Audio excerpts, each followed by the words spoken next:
सहकार सहकार सहकार सहकार 154B13 ये जो provisional member को ट्रांसफर करना हो, क्या ट्रांसफर करने को बोला है, ये सब 79A में आते हैं। आप 79A पढ़ो, only bonafide member can attend. तो बोनाफाइड मेंबर कौन होता है? जो फ्लैट का ओनर है वो या उसका ज्वाइंट मेंबर। हाँ, बोनाफाइड मेंबर एब्सेंट है तो वो खुद के बदले में खुद के जिंदा रहते हुए एसोसिएट मेंबर को भेज रहा है, तो जिम्मेदारी उसने ली है। लेकिन प्रोविजनल मेंबर की जिम्मेदारी लेने वाला तो कोई नहीं है, इसलिए वर्ड है बोनाफाइड मेंबर। और ये सब ट्रांसफर ऑफ प्रॉपर्टी एक्ट में आएगा कि प्रोविजनल मेंबर को परमिशन क्यों नहीं, वो PAAA साइन क्यों नहीं कर सकता, वो आता है इंडियन कॉन्ट्रैक्ट एक्ट में कि वो क्यों नहीं कर सकता, वो वहां लिखा गया है, लेकिन अब यहाँ पे नहीं है। तो लोग तो यही पूछते हैं एमसीएक्स एक्ट में कहाँ लिखा है। तो सर एमसीएक्स एक्ट और ओनरशिप का कोई कनेक्शन है क्या? पूरे एमसीएक्स एक्ट में, पूरे बायलॉज में कहीं लिखा है कि managing committee can transfer ownership? उनका काम है सोसाइटी संभालना और मेंबरशिप ट्रांसफर, मेंबरशिप, ओनरशिप नहीं लिखा है। लेकिन हम उसको जनरल भाषा में, हमारे सेक्रेटरी ने फ्लैट ट्रांसफर कर दिया, तो सर अगर सेक्रेटरी फ्लैट ट्रांसफर करता है तो आप सेल एग्रीमेंट बना के 10-20 लाख रुपए स्टैंप ड्यूटी के भरते हो, 25,000 दे के ले लो ना ट्रांसफर। तो सरकार मूर्ख है जो डिपार्टमेंट खोल के बैठी है रजिस्ट्रेशन और स्टैंप ड्यूटी का।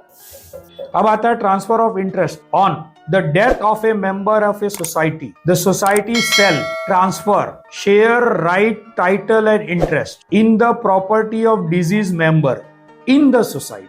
मतलब जिस मेंबर की डेथ हुई है उसका सोसाइटी के अंदर जो शेयर्स है, सोसाइटी के अंदर जो राइट है, सोसाइटी के अंदर जो टाइटल है, इंटरेस्ट है, उसका फ्लैट का बोला है क्या कहीं? तो सोसाइटी के अंदर उसकी प्रॉपर्टी नहीं है, वो तो उसकी खुद की है।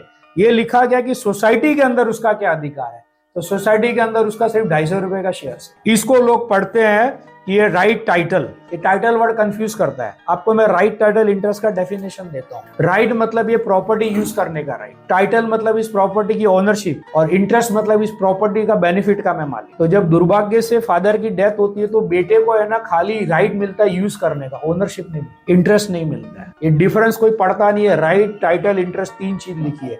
तो ओनर वो होता है जिसके पास ये तीनों अधिकार। तो प्रोविजनल मेंबर के पास अगर फैमिली मेंबर है तो खाली पहला राइट है, दूसरा तीसरा कहाँ है? तो इंडियन कॉन्ट्रैक्ट के हिसाब से only authorised person can sign, तो provisional member is not authorised person. अब इसको लोग क्या समझते हैं कि हमारा फ्लैट ट्रांसफर का बात, तो सभी सेल एग्रीमेंट बनाना बंद कर देने का। क्लियर लिखा है उसका जो right title shares in the society. तो सर फ्लैट आपका सेपरेट है, उसको उसके साथ आप क्लब मत करो। सोसाइटी में आपका क्या राइट है मेंबरशिप का? कितना 250 रुपए का शेयर, उसके आगे आपको नहीं जाता। इसमें पूरे सेंटेंस में ऐसा लिखा गया है, transfer share right title and interest in the property.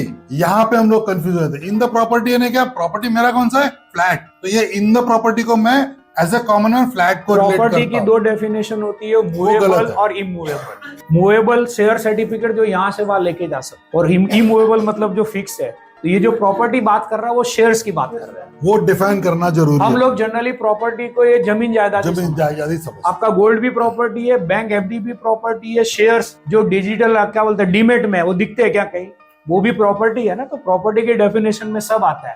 तो हम लोग ये प्रॉपर्टी का डेफिनेशन फ्लैट गिन लिया। अच्छा एक बात बताओ, एमसीएक्स एक्ट का ओनरशिप ट्रांसफर का कोई कनेक्शन है क्या? तो कैसे लेजिस्लेटर लिखेगा कि ओनरशिप ट्रांसफर करो? आप अधिकार है महाराष्ट्र असेंबली को, वो अधिकार सेंट्रल गवर्नमेंट के पास 1882 से अपने जो एक्ट बने हुए ट्रांसफर ऑफ वहां से खड़े हैं। तो ये सब सेंट्रल गवर्नमेंट के अंडर में, एमसीएक्स एक्ट का कोई लेना देना नहीं। जैसे मैंने 13 में बोला, अब ये क्यों बोला? अगर नॉमिनी इनका मैं हूं तो इनकी फैमिली गई सड़क पे, हुआ कि नहीं हुआ?